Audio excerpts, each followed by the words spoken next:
Hello, everybody. Welcome back. It would be a couple of weeks ago now. I went to basically the equivalent of my locals, and I had a lot of fun. It wasn't the most competitive event. It was kind of one part narrative, one part competition. It all had custom missions. There were all sorts of secondary quests that you could fulfill. Whoever got the most secondaries could kind of influence the twists that would happen in the later battles. I got to play with Catacombs for the first time. That was really fun. But yeah, no, I brought Nighthaunt to that event, and I'm happy to say that I came second. And I'm really happy with how Nighthaunt doing nowadays. I think they can put forward some very good lists, both with allies and by themselves with the battle traits. So that's something I'm going to be exploring a little bit later on. I've got a couple of events coming up in September where I will probably be bringing Nighthaunt to those. So that's going to be real interesting. But yeah, just a quick one for me today. I'm going to go over the event. I'm going to go over the lists, and I'm going to show you some of the different warbands that there were. We're going to go over some painting. I'm going to explain a little bit as to how some of those warbands play. And yeah, we will go from there. Before we get into that, as always, if you like what you see, please don't forget to like and subscribe. And if you want to throw some more support my way, you can join me here on YouTube as a member, join me on Patreon, join me on Streamlabs. Either way, you're going to get to see behind the scenes content. You're going to get to see stuff before it's come out, and you will have a little bit of a say into the kind of content I produce in the future. But yeah, without further ado, let's get going. Let's talk about this event I went to. So I usually do this kind of backwards, but we're going to be starting with the final standings today. It was a 14-man, so it actually wasn't bad considering it was effectively locals. I went with Nighthaunt. So a couple of things that I want to point out. Playing new Nighthaunt is real interesting because they kind of don't have the toughness to be able to take a hit and just carry on. So you're going to be doing more, I want to say, surgical strikes. You can see that via my kill points. I basically got half the kill points of the guy who came first, but I managed to win all my games. That's something that we very much saw back at Warhammer World when I did my last event rundown. The warbands that were winning weren't necessarily the same warbands that were doing the most damage. And I think that's really a testament to how people are playing their warbands now and playing much more for the missions than just, oh, I'm going to smash you and I'm going to do all sorts of things. So I found that really interesting. First place was Yanish with his Slaves to Darkness. We're going to be checking that out. I came second with Nighthaunt. And then there were a whole bunch of just one-box warbands, which I found really interesting. Charles was there. He came with the Gorgon Warpack, with Hrothgorn Mantrapper, and those guys. This is post the April update, so I think he was really struggling with not having the Divine Blessings to push the crit of the Gorgers, which basically means they got a whole bunch of mediocre attacks. So maybe that's something we need to look at in the future, possibly going with the Gorger with Great Club as opposed to the normal Gorgers to push that really big damage out there. Going into the actual rankings, here we go. Yanish came first place, Vanguard, Ephelim, Chosen, pair of Chaos Warriors, Apatrax, and Spawnmore. If you're telling me that you've seen this kind of list before, you would be right, because this is the kind of thing that Demetrios took to the last event up at Warhammer World. I'm going to put a link up there where Demetrios talks about that list, how to play it, and the ins and outs of it specifically. It's pretty good, right? So having the Vanguard, Demetrios doesn't play the Vanguard, but having that in there, I find is a really good disruption piece. Kind of this big old cannon that you can shoot at a thing, and it makes your opponent really focus on the Vanguard as opposed to the more squishy things in the warband like Apatrax, Spawnmore, and Ephelim. This is actually my first time playing against a warband like this, and I found the Ephelim teleporting tricks to be actually quite difficult to deal with. They can teleport out of combat, they can teleport into combat, they can attack, teleport away, they can do all sorts of things.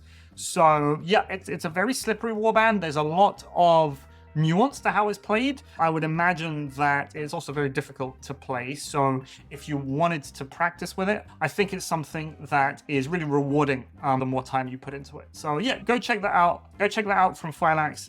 It's really cool, and you can come back here. Second place is me. So this is the new Nighthaunt. So this event was held before the new battle tactics came in, but I ran basically a Vargulf, 4-Chain Rasp, Hexwraith, Willrip Blade. I've talked about the Hexwraith before. I think it's very good. If you want to know how I play Nighthaunt, up there is the link. They are a proper contender. If I ever get around to doing another tier list again, they're not in D tier anymore, I don't think. I think they are at least a C or B tier warband. I think they can do it. if you wanted to play Nighthaunt solo without the Vargulf, one of the main problems that they have is that they struggle to put a big bruiser on the field, something that you can just throw into a thing which will stick around for a while, do a whole bunch of damage. That's why I brought the Vargulf, because it's fast, it's got that damage profile, and the nice thing is, because I've got both the Wielder of the Blade and the Hexwraith, they both have Nighthaunt Resurrect, which means I can bring the Vargulf back to life in the event that it dies. Ideally, you want the Vargulf to die something like end of round 2 or 3, so you can bring it back, and then it gets to activate again on the next turn. That's the ideal circumstance. I managed to do that a couple of times, because you are basically almost guaranteed for the Vargulf to be able to take things down swinging with it. I did have it die horribly to a 666 tearing bite off a Croxigor, which did something like 40 points of damage. That was horrible, but I brought it back and it was fine. Sidestepping this, the Vargulf, if you wanted to play pure Nighthaunt, to really take the full advantage of their very good battle trait. Their battle trait is +1 strength if they moved in their activation. So bearing in mind that what you get to do is if you rampage, you do the move as part of the rampage, and then you get +1 strength for all your attacks. That's really good. So if you wanted to do that and you wanted to fulfill the same kind of bruisery role, I would go with something like a Knight of Shrouds. Why? Because it's got the 28 wounds, it's a little bit killy, you can buff it with +1 toughness, you can buff it with more damage, and it can use its double stolen hours to heal its way back up. So it's a bit like the Vargulf in use, but a little bit more tricky to use, but gives you, I think, a lot more options. It does have access to Frightful Touch. It does have access to Resurrect, so it can do a whole bunch of things. These are the other 3 warbands that managed to get 45 points. You've got Evren, who came 3rd with the Clawback, Cave Howler, 2 Gorges, and the Gorger with Great Club. This is 1 box Gorger Moorpack. You've got Questor Soulsworn, 1 box Questor Soulsworn, but not really, because he's taken 3 Grandhammer. I think this is a pattern that we are seeing across Questor Soulsworn players, where Grandhammer is kind of just the best option. It costs the same as most of the other options, but it does more damage. So that's really what we want to be taking. He took the Questor with Dueling Blades, with that very nice ability to stop enemy models from moving away or moving further away from the Questor. So it allows him to run into things, pop the ability, and kind of locking down part of the battlefield. And it's a 1 Grand Spear just for the additional extra range. And in 5th place, we have Kruleboyz Monster Killers. This is again 1 box, but I think it's really a testament to Monster Killers as to how good their box is. I think the Monster Killers and the Flame Seekers have 2 of probably the best 1 box warbands that you can buy for Warcry. And we've seen people time and again go to events with nothing but a box of these or very minor tweaks and really be able to do well. So yeah, Kruleboyz, if that's something you want to look into, Monster Killers, they will do the work for you.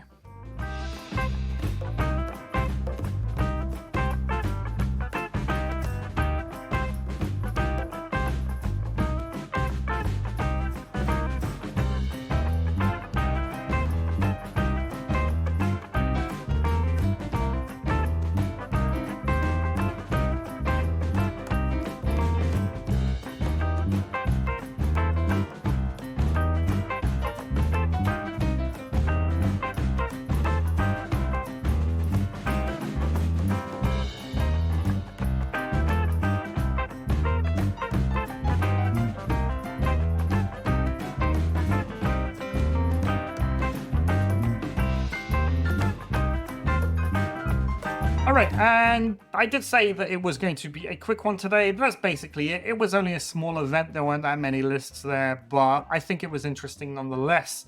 I'm really happy with how Nighthaunt are doing, so yeah, I think competitively speaking, they got the chops to do something, and we're going to check it out later on in the year. Thank you very much for watching. As always, if you want to see more of this kind of thing, please do not forget to like and subscribe, and I'll be back later with more Warcry content for you.